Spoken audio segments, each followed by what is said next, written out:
Hi everyone, William here with the Grand Duke Dmitri Diary series, and as I'm doing this is the very last day of 2025, so New Year's Eve 2025, and thank you very much for being with me with this series through the past year, and hopefully we'll have fun going forward into the next year. Okay, so we're in 1917. We're doing the long diary entry of the 7th of November, 1917.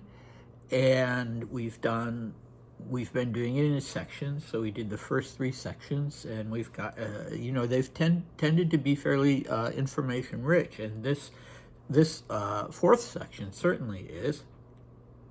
So the recap from last time, well, Dmitri continued to weigh the different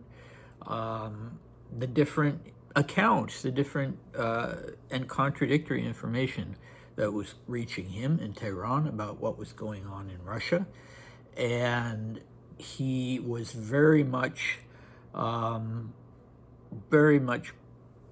bolstered. His optimism was bolstered by the fact that, from what he'd heard, the ruble had surged against the British pound, which, if it did so only briefly, but he took that information and ran with it, or that, pseudo information. I don't know, but anyway, he was using that to convince himself that things had stabilized in Russia, and that was why the value of the ruble had jumped up. And the accounts that were on the positive side of the ledger, as far as what was going on in Russia, were coming from the Caucasus. So apparently they weren't getting great news there, or they were ignoring the Reuters reports. I don't know. Anyway, we talked all about that before, as well as that he'd gotten news that his sister Maria and her husband were either on their way or already in Kislovodsk in the Caucasus to join Grand Duchess Maria Pavlovna the Elder. And he, just expresses complete ignorance about what's going on with his father. Naturally, very, very much concerned, but doesn't seem to have any information at all about what has happened to Grand Duke Paul. Okay, so let's dive in. Now I'll tear myself away from the Russian situation for a moment and talk about something else. On the Italian front, the situation is apparently tragic. One of their lines of defense, the line along the Piave River, has already been broken in 2 places, and according to reports from the front, they themselves do not hide that if they don't succeed in standing fast on the Piave, then the situation will become critical. Apparently, the French and English will be sending many troops, but of course they cannot yet approach, and meanwhile, active assistance can blank. If the Austrians continue to attack, then it seems that cities like Florence will be threatened. Overall, as I said, the center of gravity is now forcefully shifting to the Western Front, and it can be expected that Germany will again make proposals of peace, which the Allies will be forced to accept. Beyond all these so-called external matters, here in Tehran, the matter of feeding the population gets worse with each passing day. Already the population is receiving 4 times less bread than normal, and no relief is in sight! The government is not in a position to do anything, or intentionally doesn't wish to. Everyone is saying that in private hands there's a huge quantity of grain, but the government either doesn't want to or cannot requisition it. Because the diet of the simple Persian consists almost exclusively of bread, its absence is frighteningly impactful. Everyone is anticipating disorders, and beginning with the Shah, everyone is trembling for their inviolability. The crowd has already gone to the palace to demand bread. It is said openly that the Shah is so terrified that he summoned Meidel with the Cossacks and the gendarmes, but nothing happened. According to one Swede, the chief and organizer of the Persian police, Vestal, 20 to 30 people die of starvation every day in Tehran. There are riots every day in the bazaar. Women scream, and some of them are crushed to death. So even I will probably see something like a revolution, despite living here in Persia. Of course, strong displeasure is caused by the police, who seem to be buying bread in large quantities and selling it at high prices on the side. I myself have witnessed such transactions on the street. A policeman was openly selling bread which he had in large quantity. Okay, wow, very interesting stuff. So, as always in this particular part of the diaries, I think it's helpful to start with the question, where does information come from? So in terms of Italy, we know Dmitri is looking at whatever newspapers he has access to, whether in English or Russian or possibly French. So although he doesn't say this comes from Reuters, he doesn't name a particular source, or this comes from Sir Charles at the British legation, you know, we can assume that those are the sources. And that the situation in Italy was very dire. I don't think I quite realized how dire it was, because I was beginning to ask, well, why is Dmitri so obsessed with Italy? But now I'm thinking, you know, it really was a major crisis. It wasn't just him who was focused on Italy at that time. So as usual, I took advantage of the existence of AI, and using Perplexity, asked for an assessment of the accuracy of Dmitri's information. And so here's what I got.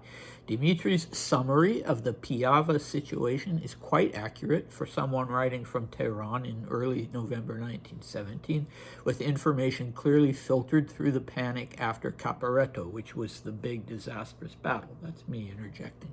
The Italian army had just fallen back from the Tagliamento to the Piave around 5th November, and the situation was widely described as desperate, with only a fraction of Italian divisions still combat effective. Later historiography marks the so-called First Battle of the Piave from 13 to 26 November, which ended in a successful Italian stand, but contemporaries could not know that outcome. Dmitri sensed that if they don't succeed in standing fast on the Piave, then the situation will become critical, and that cities like Florence could be threatened, nicely captures the fears of a general Allied collapse following Italy's rout. So an entire collapse of the Allied side. I had no idea that what was going on in relation to Italy was that crucial. Anyway, hats off to Dmitri for his good reporting, as it were. Okay, so where do we go next? The next situation is in Tehran and Persia in general, with the famine. And here Dmitri's source of information, some of it at least, comes from the horse's mouth, as it were, in terms of the head of the Swedish gendarmerie, Carl Gustav Westall, who for some reason went by the name Gunnar. And he was, as Dmitri rightly states, he was, what does he rightly state about Westall? Well, now of course I can't find it. That he was the chief and organizer of the Persian police, the Persian gendarmerie, and he was indeed, although there'd been another Persian gendarme in charge, and in fact, in the thumbnail photograph for this installment, it's a picture of Westall's predecessor, rather than Westall, purely because I couldn't find a photo of Westall. But anyway, yeah, Westall, he was one of 5 police professionals who were sent to the country in 1913. His predecessor had been there in 1911. Obviously, that didn't work out. So Westall and these 4 others, Duke, were sent. They were police professionals from back home. They arrived in Persia in 1913. Their task was to reorganize the police. So Westall founded a new force of 1,000 men. The men themselves were not Swedes. They were local men who were recruited. That's quite a lot. I don't know that, I wouldn't guess that that was solely for Tehran, but for the whole country. And he also introduced wage reform to counteract bribery, although apparently that was a work in progress, because Dmitri tells us, and why shouldn't we believe him, that he'd witnessed a police officer openly selling bread on the street. And you know, bread isn't something that you could, if you had enough to sell, that you could hide in your pockets. So it would have been quite overt. Anyway, there's always a little bit of confusion on my part, because the Swedish gendarmerie had kind of overlapping role with a more military Swedish body. I'm never quite sure if they were one organization or two, because what Vestal is doing here is literally about police work. You know, he founded a detectives department and this sort of thing. But there was also this aspect of the Swedish gendarmerie.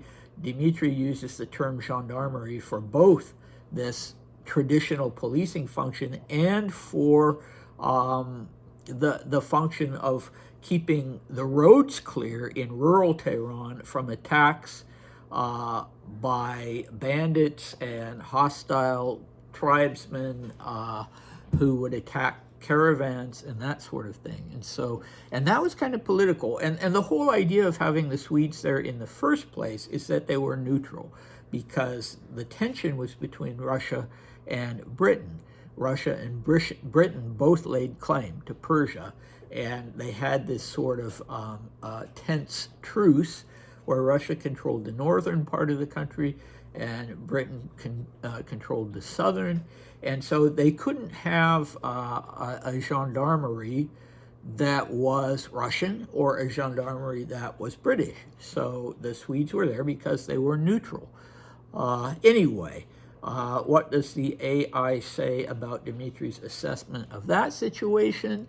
Dmitri's note that the population receives 4 times less bread than normal, his emphasis on the bread-based diet of the simple Persian, and his stress on hoarding, everyone is saying that in private hands there's a huge quantity of grain, quote unquote, line up almost eerily with later analyses that highlight speculation, hoarding, and profiteering by both bakers and middlemen. So in other words, he's getting it right, whether, you know, it's information from Vestal or for Sir Charles or, you know, his own observation, mixing those things together, he's getting it right.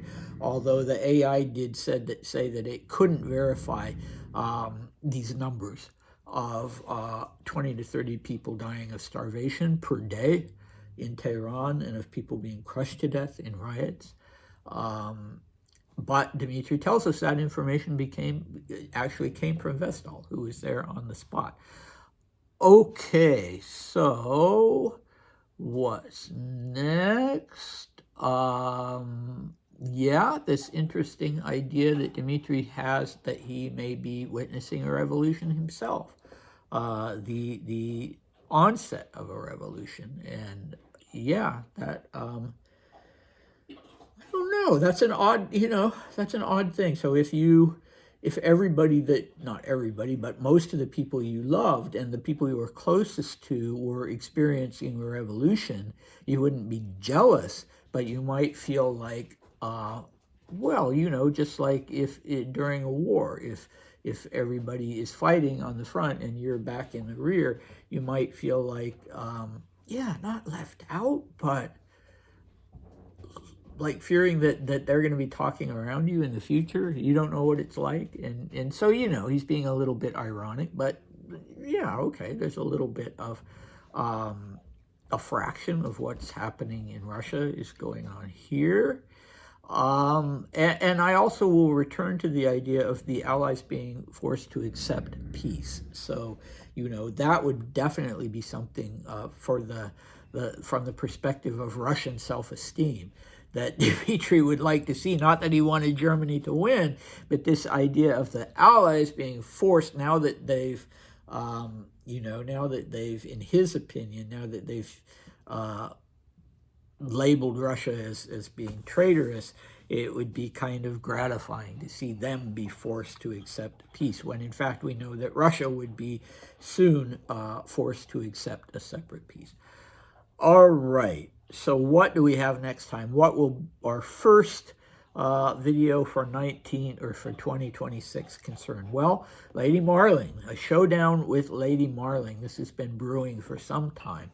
And then we'll be finishing off the long November 7th diary entry with some concern about what Dmitri's hearing about what's going on in Kazvin, which was the headquarters of Baratov's troops in Persia.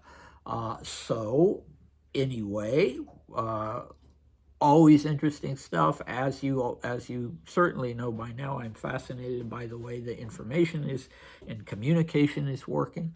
And yeah, Happy New Year in advance, and I'll see you next time.